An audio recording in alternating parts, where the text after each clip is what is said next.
Superman, help us! Is there no one on this planet to even challenge me? Superman! General, would you care to step outside?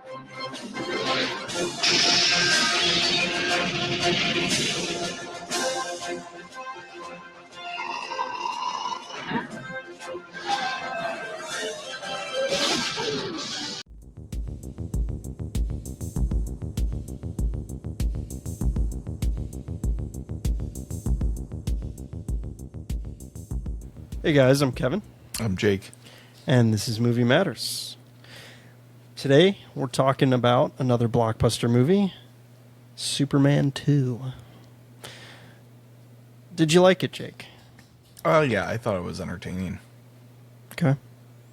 I thought it was okay. I watched the first one before watching this one. You said you did not watch the first Superman. Yeah, I didn't have time to watch the first one. Have you seen it before? I have not. This is my first time watching any of the Christopher Reeve Superman movies. Same here. Same here. So, yeah, I decided to watch the first one. It's Richard Donner, who we know from Lethal Weapon, The Goonies, great director. The first one isn't great, but the ending is awesome. Like, the whole ending climax is awesome. Mm-hmm. Superman, fixes the San Andreas fault line, goes underground and is pushing all this rock and stuff, and then he all these different events keep happening because of one another, and he has to go and fix each one of them, and it's so awesome. The Hoover Dam collapses basically, and he creates and makes his own dam, which is really cool, and it uses a lot of models, little mini-scale models for its special effects, and it's actually pretty effective. And so that made me like the movie. Watching this one, I just was bored. It just wasn't amazing, and I don't know. It was just okay to me.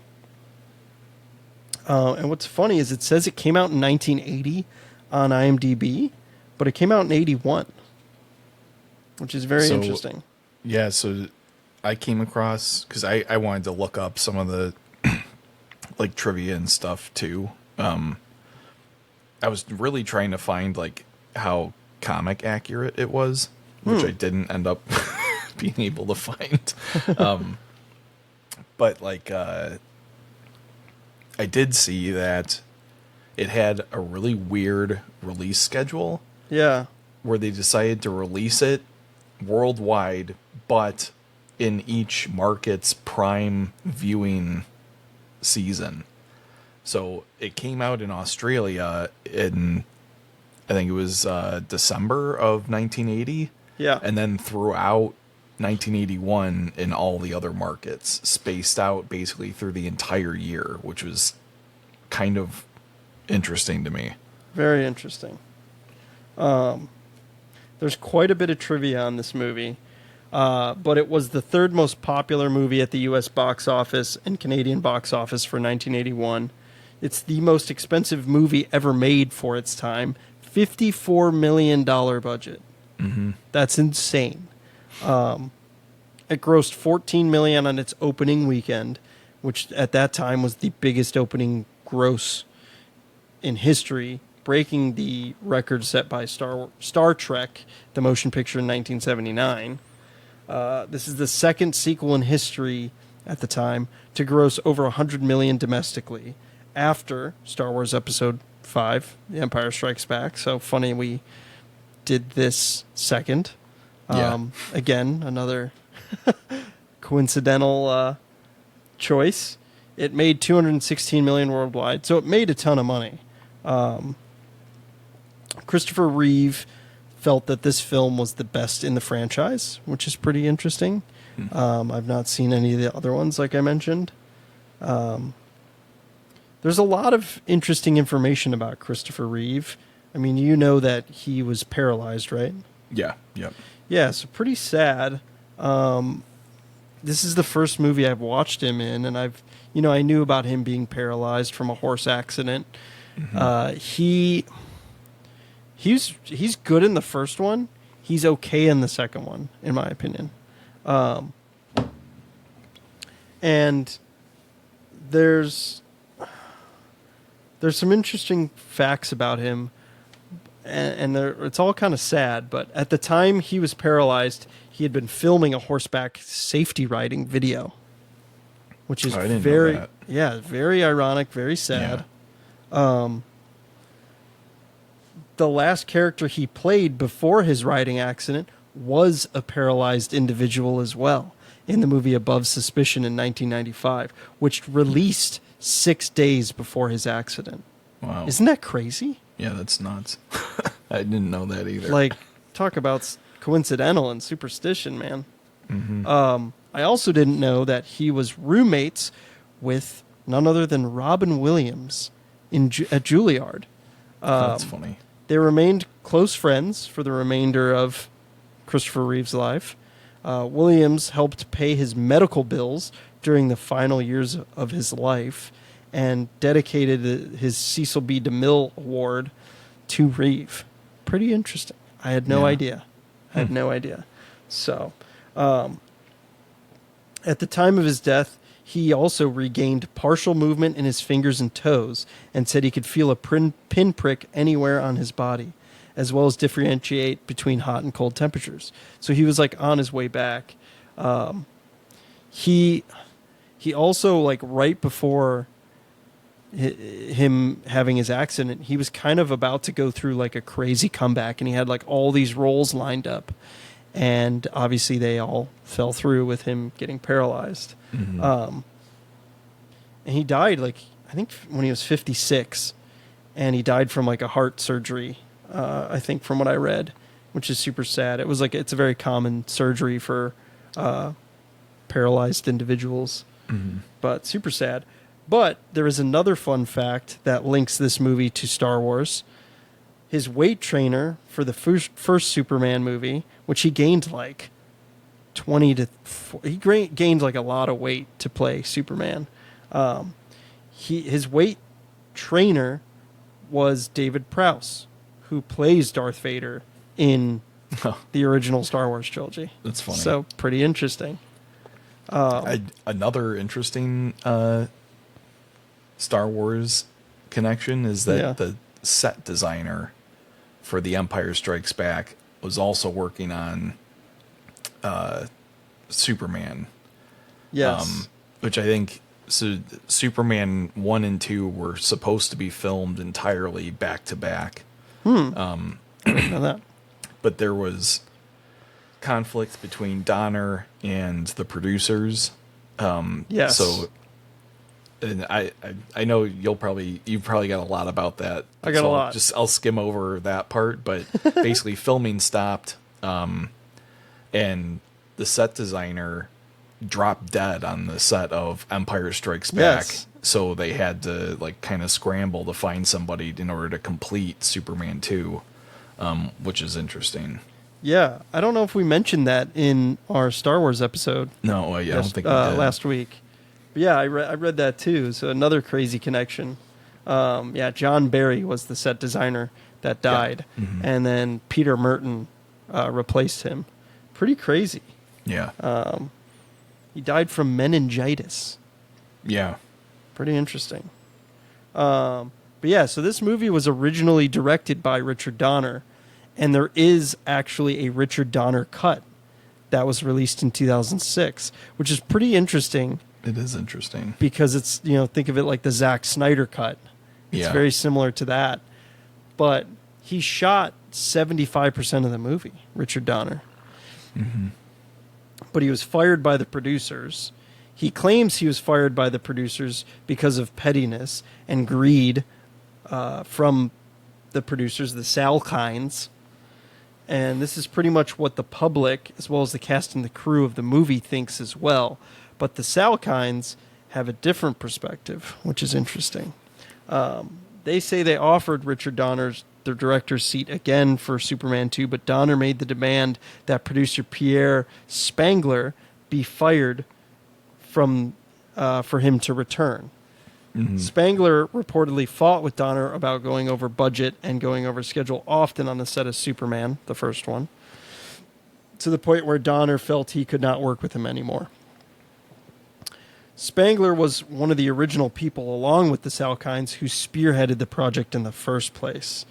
They did not feel they could let him go, so they instead, acquiescing to Donner, they moved forward without him. So technically, if that's true, it wouldn't be a firing. It would be a breakdown of negotiations. Yeah. But in my opinion, they didn't fire him because he shot 75% of the movie. So that, in my opinion, makes no sense. Yeah, and like at this point, like, I mean, nearly both movies were completed. They decided at that point to stop filming Superman 2 and finish Superman 1 to get it out and like I didn't release even know that. because of those issues of like going over budget and off schedule and, you know, things like that. Yeah. So yeah, to me, it's a bit more of a negotiation breakdown than a firing. Interesting. But it is in the middle of, you know, the deal. Like, so kind of, I could see it both ways. Yeah, very interesting. Yeah, so in 2004, Margot Kidder, who plays Lois Lane in this, who had horrible teeth in the first one, by the way, and has excellent teeth in the second one. Like, night and day difference. So good for her for getting money and getting herself a nice set of teeth. She claimed that Richard Donner shot enough scenes to make his own cut of the film, and that unused footage was somewhere in a vault. Then a website started a petition for Warner Brothers to allow and sponsor Donner's cut of the movie. The footage was re-edited into the Donner cut. So again, very much like people starting a petition for the Snyder cut from Justice League. Yeah. There's also somewhat of a petition for a David Ayer Suicide Squad cut, which I feel like could be interesting because the studio hacked that apart. There's interviews with him where he's like, the studio's fucked with my movie and it's pissed me off. Yeah, I've heard that supposedly what was in theaters was like absolutely nothing like what he actually like put together. So, yeah, it's pretty interesting. Yeah, it'd be interesting to see that one too. I feel like that one has like a maybe 5% chance of ever happening, but I know. But it's interesting, especially now that James Gunn took over officially and like is putting stuff out. Like, I feel like there's no going back to the Snyderverse. Yeah, let's talk about the James Gunn movie at the end of this. But it's interesting that all these movies with these directors' cuts are superhero movies that we've just talked about. Yeah. Pretty interesting. Yeah. And another, example, like we talked, I think last time, right, about how like some of the like movies that go through turmoil are yeah either like super great or like really bad. And this one I think it's a good movie for the time, I think. It feels very 70s. Yeah. And like the tone is just very much of the time. And like particularly Superman 2's tone, from what I read, is much more like the comic books. And Donner's original Superman had a bit more like realism and like was a tad more grounded. Which is interesting, and it makes me want to go watch that one and kind of see the comparison. Watch the first one. First one's, like I said, it's like okay, and then the ending makes it like very enjoyable. And it's like super well done for a movie that came out in 78. Like that's it's crazy. Yeah. Like Superman 2 is a tad on the campy side. And like there's a few different things, like the opening sequence in the Eiffel Tower was added after the fact, after Donner was let go, and like is like a little. I feel like it's a huge setup for like the bomb like going off and like releasing Zod and the other two guys, you know, from their like prison. Yeah.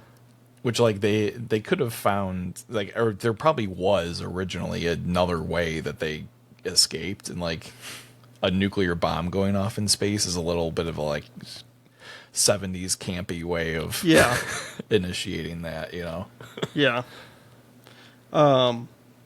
Yeah, so there's interesting, there's more on like all this director issue. So Richard Lester is the director, credited director of Superman 2, which I do want to watch the Richard Donner cut. I'm curious to see the difference, but it talks about it in the trivia I found.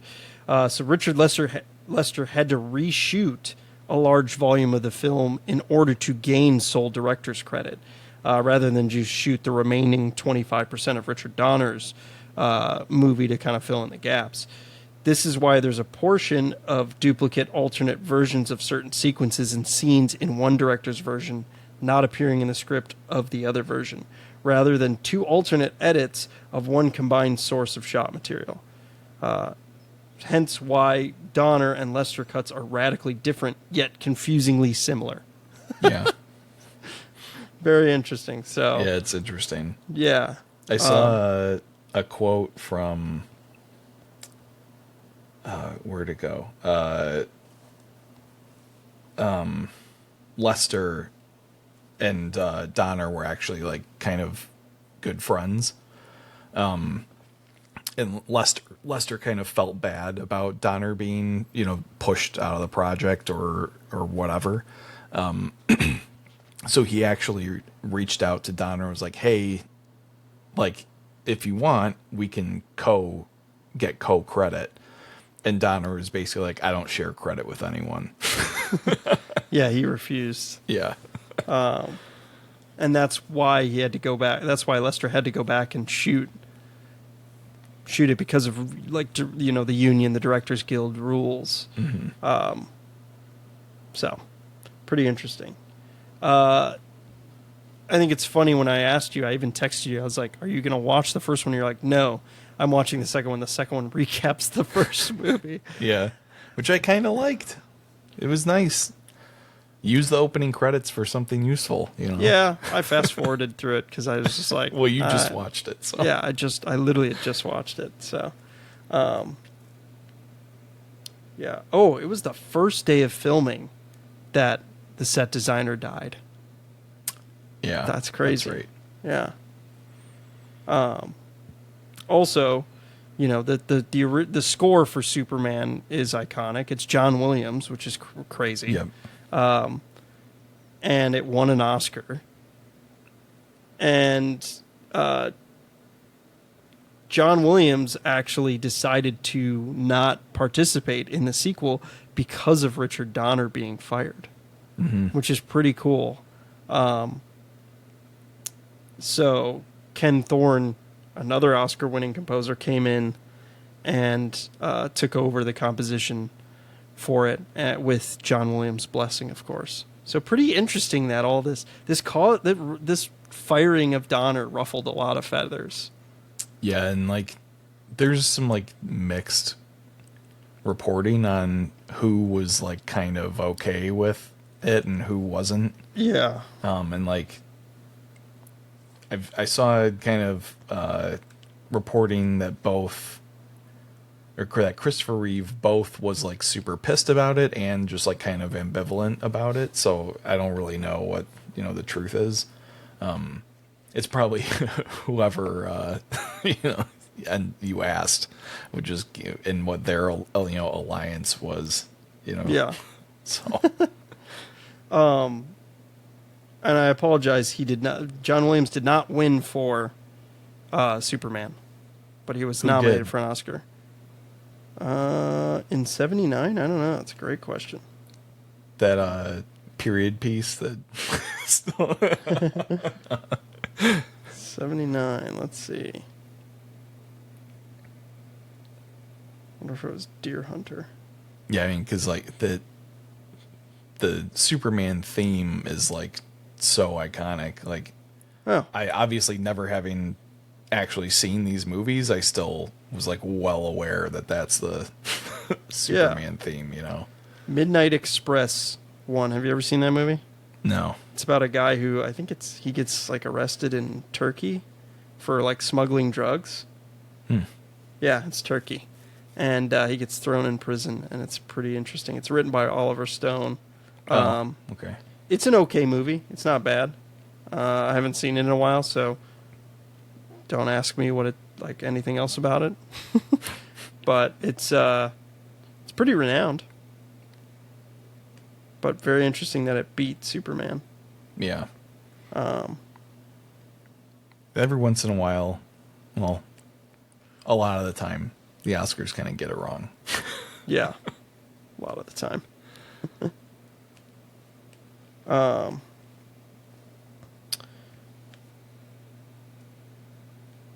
There's another funny thing is originally Donner filmed Superman talking to his father in this movie, who's played by Marlon Brando in the first one, which I read funny reports of him being lazy and like being like, hey, let's shoot rehearsal. And he did that because he wanted the first take to be the best take and didn't really want to act again, like because he was lazy. I read a lot of stuff about that.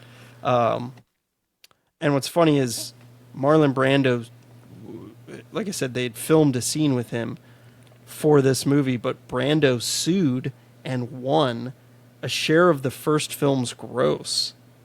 The lawsuit awarded him that, like a share of it, even though he doesn't appear in the second film as well. He was awarded a gross for that.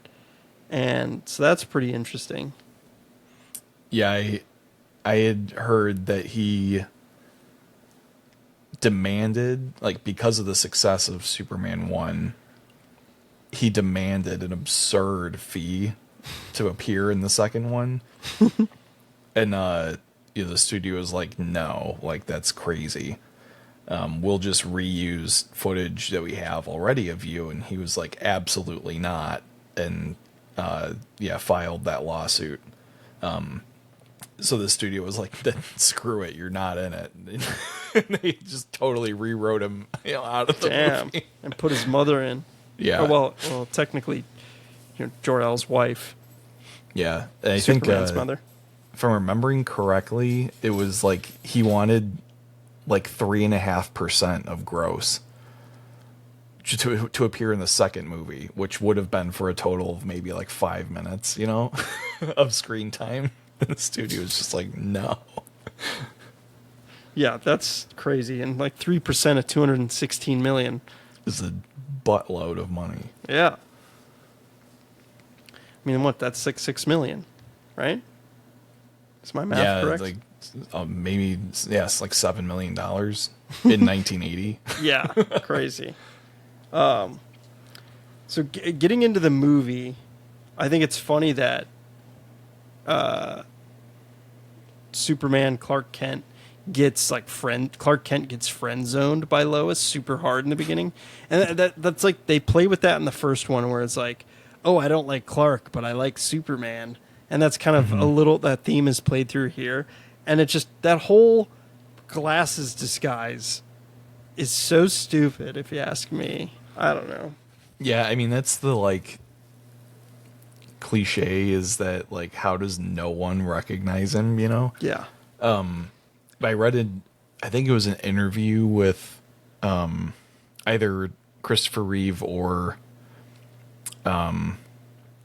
somebody attached to Superman 2, and they said like this, they were asked about that, and whether it was Reeve or someone else answered like it's not really about the disguise, it's about how he changes his demeanor. And like Clark Kent is kind of a weenie and like he stumbles around all the time and he's like clumsy and awkward, and like Superman is, you know, the Yeah. exact opposite. That makes sense. So no one would believe that Clark Kent is actually Superman, you know. It's the persona, yeah. That Yeah. makes sense, but it's like It's just a carryover from the comics, and the comics are, you know, not super well thought out in terms of his disguise. yeah. You've got Miss Tessmacher, who breaks Lex Luthor out of prison, which is interesting because she disappears after that. She's not in the movie at all. Yeah. She's predominantly in the first one, and she betrays Lex Luthor at the end and like frees Superman and kisses him, which is weird. And so I was like, seeing her in this, I was confused. I was like, wait, why is she helping Lex Luthor again? And then it's just like she's gone and never to be seen from again. And that's because she's never seen from again because she shot her scenes with Richard Donner, and once Richard Donner was fired, she didn't come back. And that kind of like happened with Gene Hackman as well. So Gene Hackman, the last scene he shot was in the White House when he goes and tries to make a deal with Zod. And after that, all the scenes with him are an impersonator, having wearing Hackman's face. Yeah. Isn't that It's kinda fucking weird? wild. Yeah. Yeah, and like I don't know if I realized it. Maybe it's in like where he's in his fortress of solitude or whatever, where he's like falling clumsily, and I don't know. It has to be like, I don't think it's any of the scenes where he's like really in focus, you know? Yeah, I think it's a lot of like kind of like B-roll kind of stuff where he's like in the background. And- Because I did read the same thing, and that basically when they asked Hackman to come back for reshoots, he was just like, nah. because the Salkinds wouldn't pay him anything apparently too. Yeah. The producers. So they they rubbed everyone the wrong way, it seems like. Yeah. So Team Donner. I'm Team Donner. Yeah. I mean, Hackman's really good in this movie, though. Yeah, I like he's him as Lex goofy in the Luthor. first one too. And you got Ned Beatty or Beatty, who plays his sidekick. He's goofy in this. Mm-hmm. Otis is his character's name. Yeah, they're just interesting. I feel like they don't. It's like, oh, like Lex Luthor the whole time is like, I'm a master criminal, the mastermind criminal, the best criminal there ever was. And like he doesn't do much in the movie though. No, but I think that's kind The of first the one, way it's all he is the bad guy in the first one, and then this one Yeah. he like doesn't do anything. Yeah, he's kind of like the I think the archetype of that kind of villain. The like, I'm gonna destroy the world, with like some goofy, plot like nuke the San Andreas fault line and shove California into the ocean. Is kind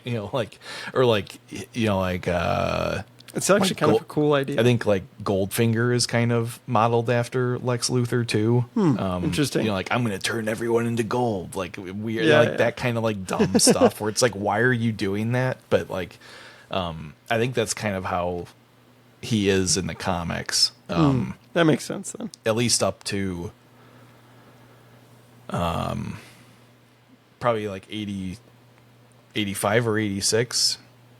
Is we talked about this in Batman from 89 as well, where like once The Dark Knight Returns and Watchmen come out in 1986, the graphic novels, Frank Miller and Alan Moore, those were the first mainstream like dark interpretations of superheroes, and everyone was like, oh shit, like you can actually make like really serious and like adult oriented comic books. And then you started to get more interesting stuff like Batman and Batman Returns.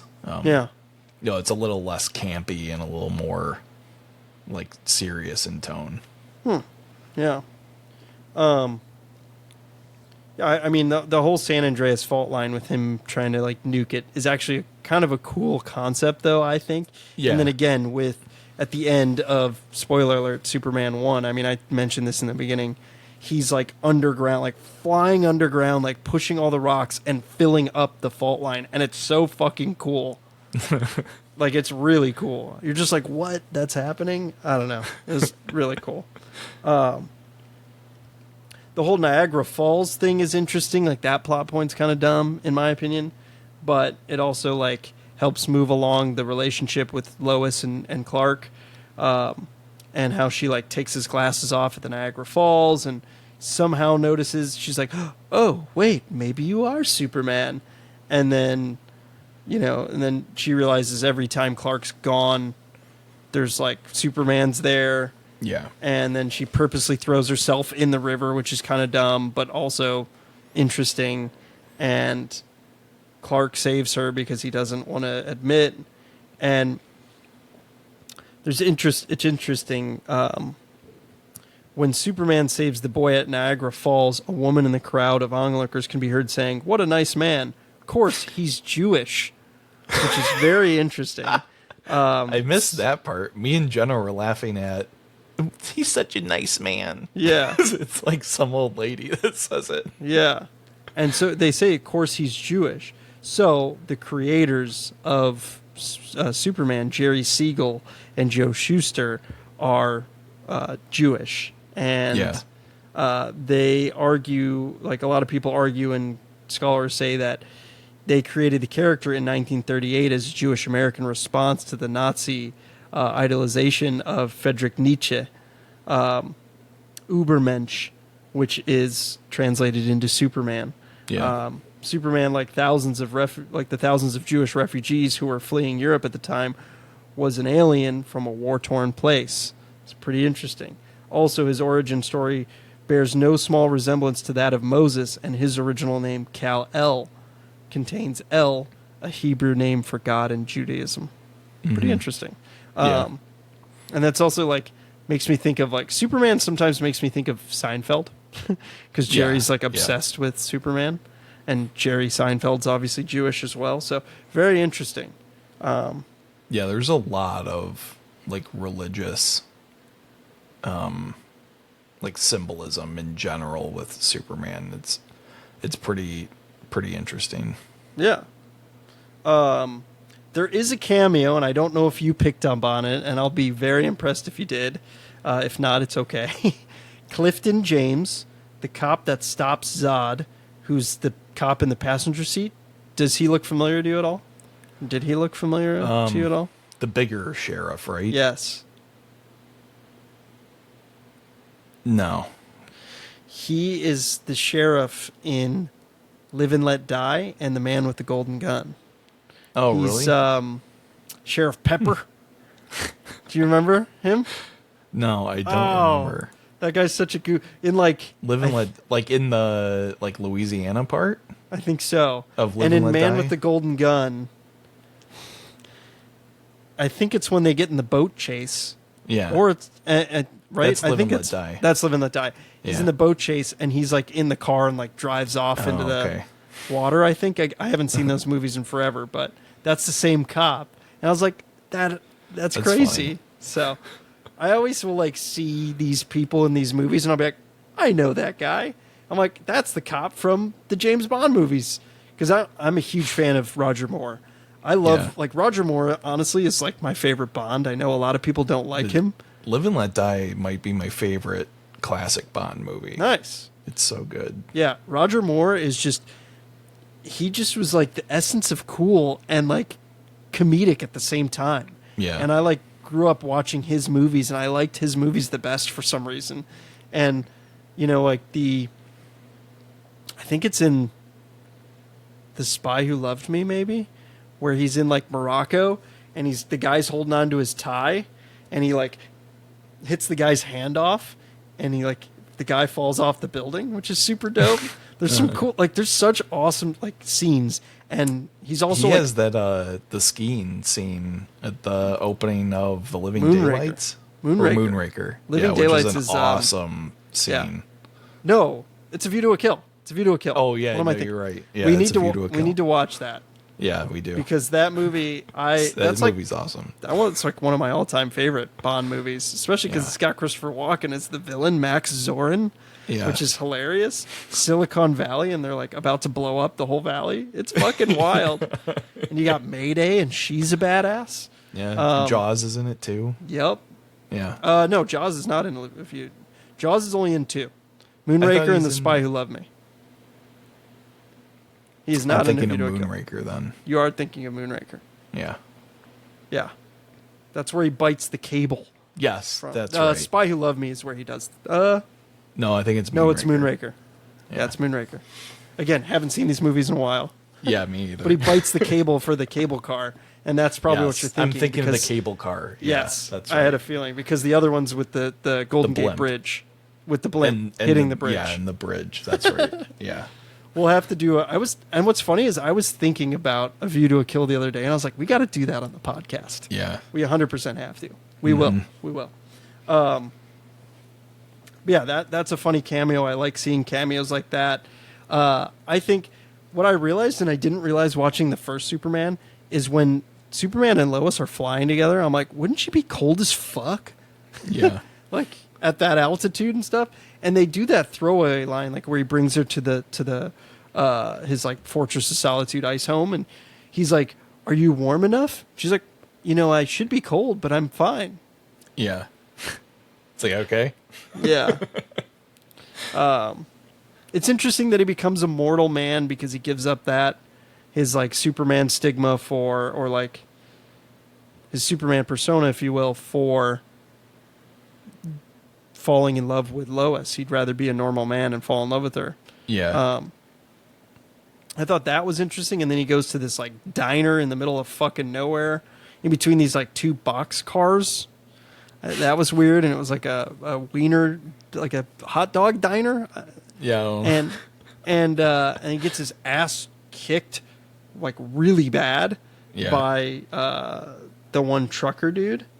But I do like that he goes back for revenge in the end. Yeah. I thought that was good.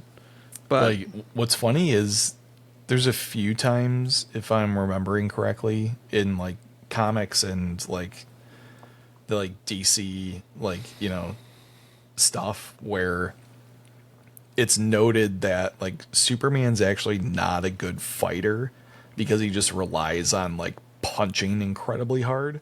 So like a lot of times when he actually has to like really fight somebody like Batman, he gets his ass kicked because like he's not like actually a good like hand-to-hand like combat fighter, which That's is kind of interesting. funny. that is kind of funny. Yeah. Because he's just so strong. He just like has to like knock people around and they're toast. So Yeah.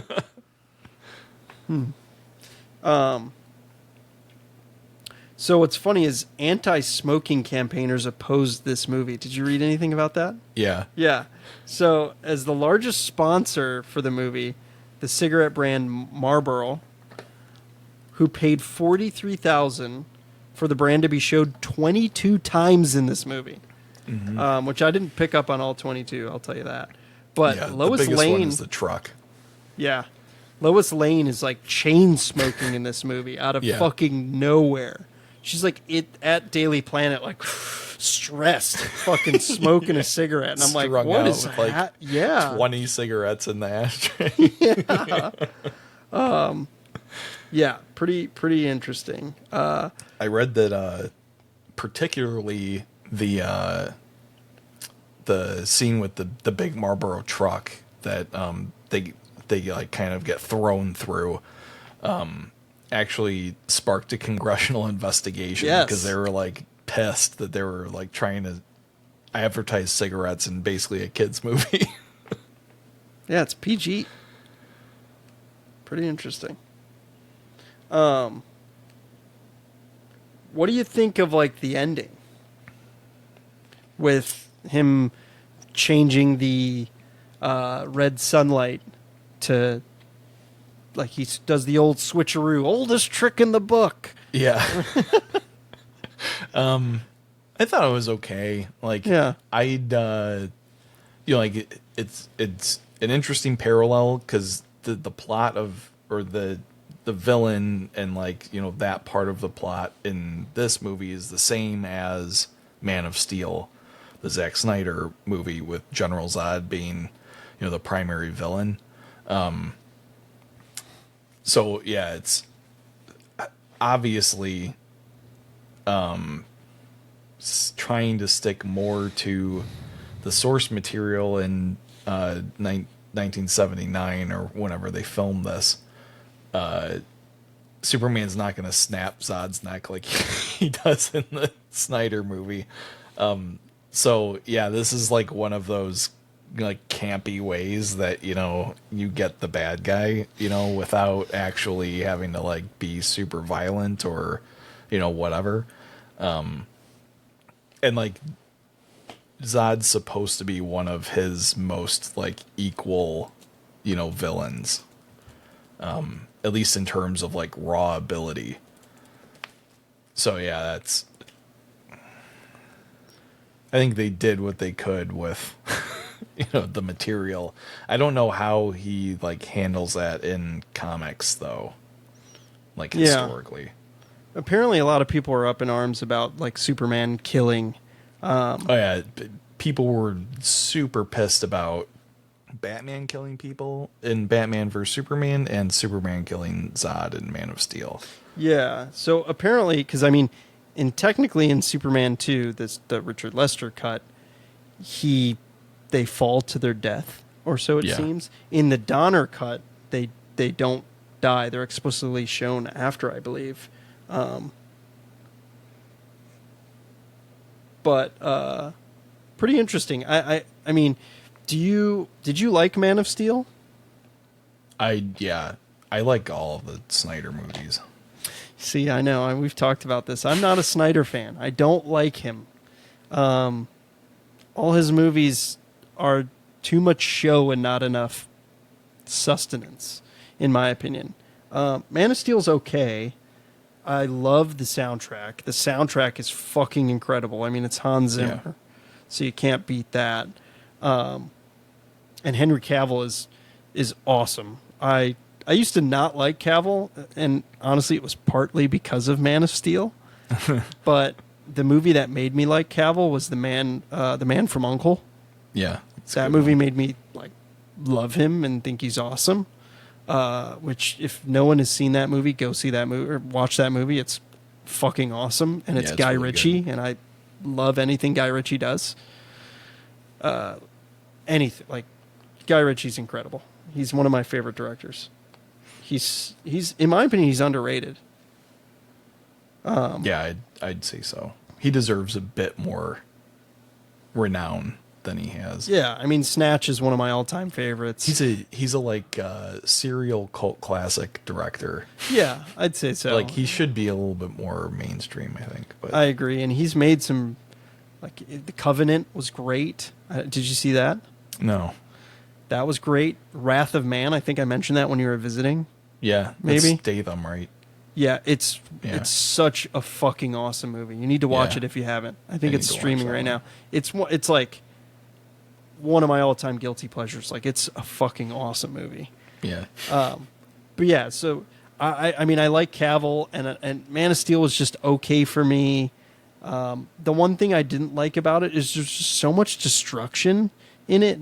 Like them at the end going through all these buildings was dumb as fuck, in my opinion. See, like, I think that's actually like accurate to like what would happen if two but then super people were fighting each other. It's not not like to the death. Like that's but it's not like those buildings were empty, so they just fucked up and killed.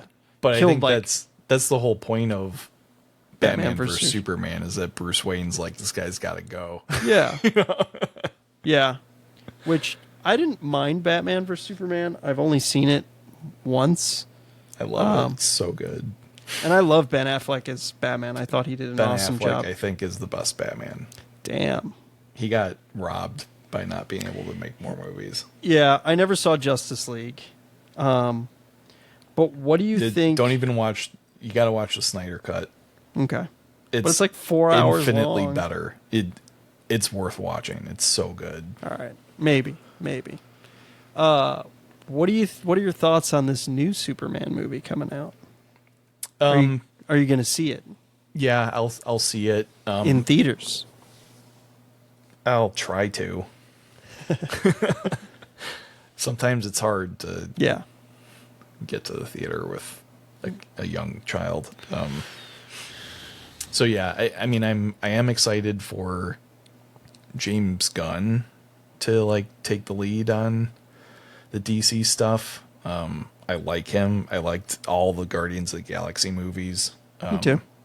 I think his like style is like fun without being too campy. Like he can still like do some like serious kind of stuff. Like his Suicide Squad remake was really good. Peacemaker is incredible. Yeah. Have you watched the show? Yeah. Okay, good. Yeah. The show's so good. Yeah, it is. It's funny. I like anything with John Cena, though, for the most part. He makes a lot of shitty movies, but...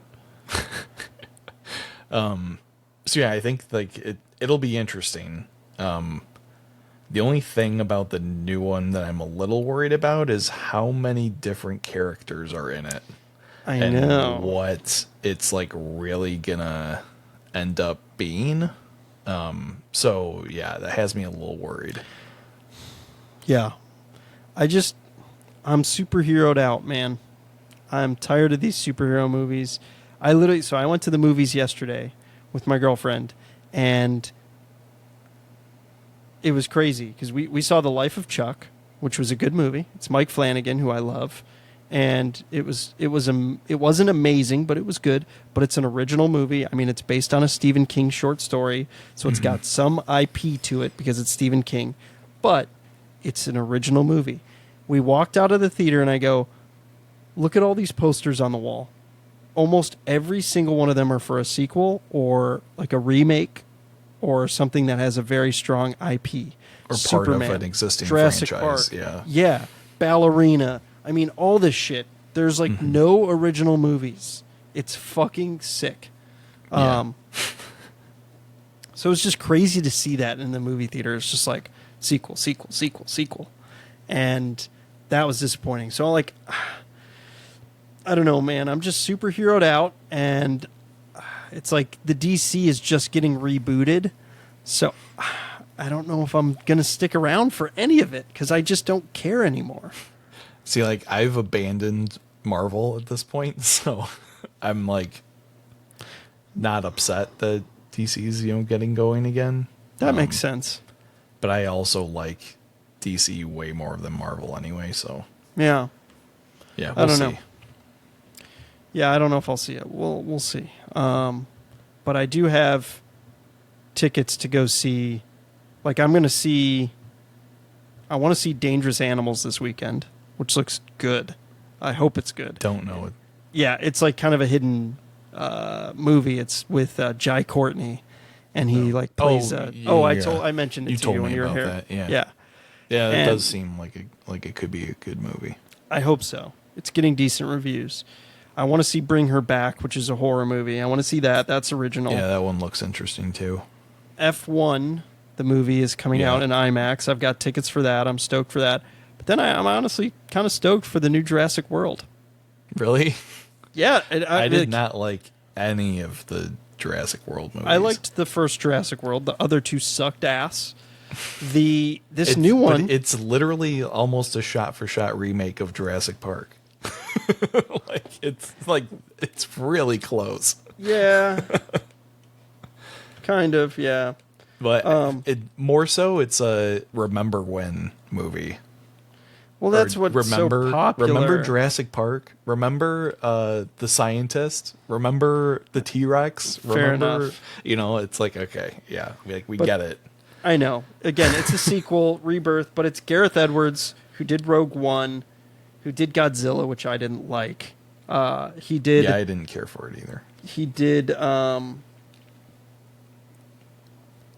what's that one with John David Washington? It's not like the Chosen one.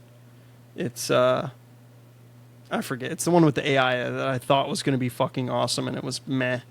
But the set design, like this movie, Jurassic World Rebirth, is shot on real sets in real locations.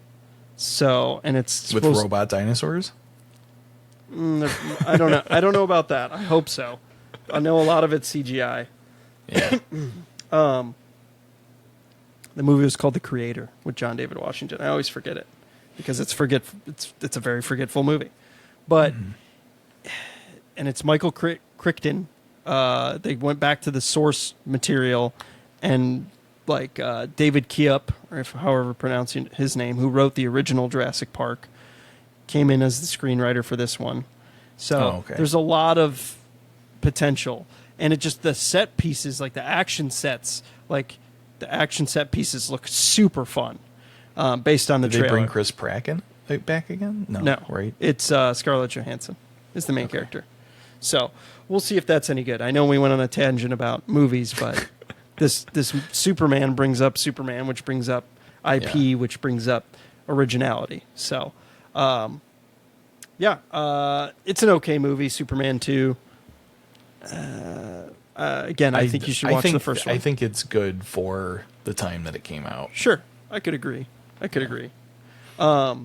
definitely like a fun, like, watch it with your family kind of movie. Yeah. When your kids are like a little young. Yeah. Me and my kids will watch it probably.